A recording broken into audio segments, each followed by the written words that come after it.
Yes, no, not an easy year, but it feels really good. It's been a long time since any of us have been in a group, of this size.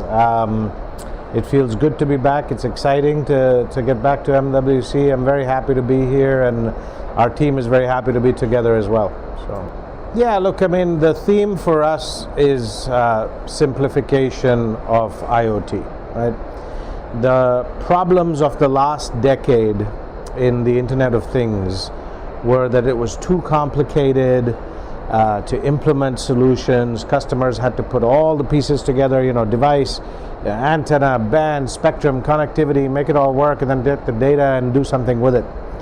And so what we at KORE are saying is, in fact, as it says here, start with one, right? Start with one, because you start with KORE, and we bring a lot of the pieces together and we simplify a lot of the complexities. Okay. So the technologies specifically that we're talking about range across connectivity, solutions, and analytics. So probably too many for me to answer in a very short question, but that's the main theme for us. Is we will help you manage, scale, deploy your IoT solution, whatever IoT means to you. It could mean fleet, it could mean remote patient monitoring, it could mean pet tracking, whatever it means to our customer, we will deploy connectivity solutions and analytics. That's right. This is it right here, yeah, yes, Swoop Aero, yes. Yeah. So of course, yes. So Swoop Aero is a wonderful customer of ours. They do impact work, IoT for good. And the challenge that they have taken on is to provide essential supplies to remote areas of the world. People that live in these remote areas, it's hard to get to, hard to access. They are too often forgotten, so it's very, very impactful that Swoop has found a way with drones to deliver this. They manufacture their drones, it's 3D printing, and they can manufacture and package it up into a box and send it anywhere. This is, of course, only a model. This is 1/10 of the normal size. So it is 10 times this size, and inside of this is where the vaccine can go, or whatever essential supplies, tests can go. The payload is about 3 kilograms, roughly, okay? And the range can be up to 120 kilometers, 125 kilometers, that range. So they have 24 of these aircraft delivering essential supplies and vaccines in Malawi. They have 19 delivering across the Democratic Republic of Congo. But it's not only Africa. They do it in Scotland, in the northern area of Scotland, the Shetland Islands. All difficult areas, no? Difficult areas. By canal, it takes you 2 days to get there. This will get you there in 30 minutes, and then come back.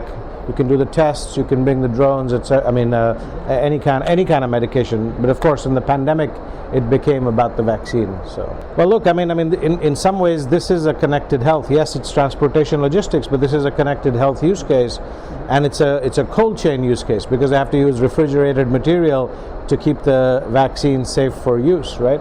And we are seeing this across the board, really. We are seeing cold chain use for high value things like the vaccine.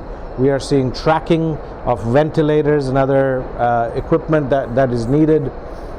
We are seeing an explosion of remote patient monitoring, right? Because everybody wants to be remote now to monitor how the patient is doing. Even, of course, all of the telehealth, you don't want to be in the clinic. So I can honestly tell you that last year, even though some of our use cases and segments slowed down at KORE, connected health absolutely took off and became our largest industry. And one other use case I'll mention that is getting a lot of attention right now is clinical drug trials. So if you want to run a clinical drug trial in 80 countries over the next 3 years, you have to send equipment out to every one of those countries. It has to work, it has to collect the data in the ePro and eCOA stages of the clinical drug trial. And so we are unique in being able to provide the connectivity, the solutions and services, and the analytics, all of that. And we have all of the HIPAA and FDA and ISO 13485 regulations that you need before you can touch a medical device. And so our capabilities are very well suited. but we see connected health absolutely exploding, as I say. Well, there's a lot of, I'll say, more realistic conversation about 5G. Last few years there was maybe a little bit of hype. Theory, exactly, but I think much more now reality. How will it actually be used? What is the network slicing, the private networks? Private networks, very big trend, very hot. It's an area we are investing in. In fact, we hired a leader of private networks recently and are investing in that area ourselves.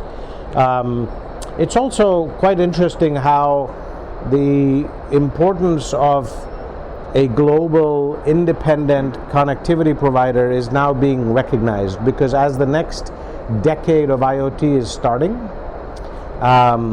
customers who want to now, who have tried their POC or their, like the proof of concept or prototype, they've done it in a region, they've done it in a country, now they want to take it all over the world, and they are increasingly looking for global connectivity providers, not necessarily only a carrier. And so that's an interesting opportunity for us, but also an interesting opportunity for us to partner with MNOs in a different way to provide global solutions for our customers. So those are some of the, I think, the big trends that we're seeing this year. Yeah, I mean, look, I think it's very encouraging right now, because I think after some impact last year, of course, with pandemic, the 5G deployment slowed down, things have slowed down. It's encouraging now because people are seeing it coming back, and I think largely we will even catch up in many areas. In some areas, because of the supply chain issues, the device issues, there is a slowdown, but even that, I believe that by the end of this year, the worst will be behind us, and that will also be coming back. So I think the rest of 2021 to us is about acceleration and catch-up.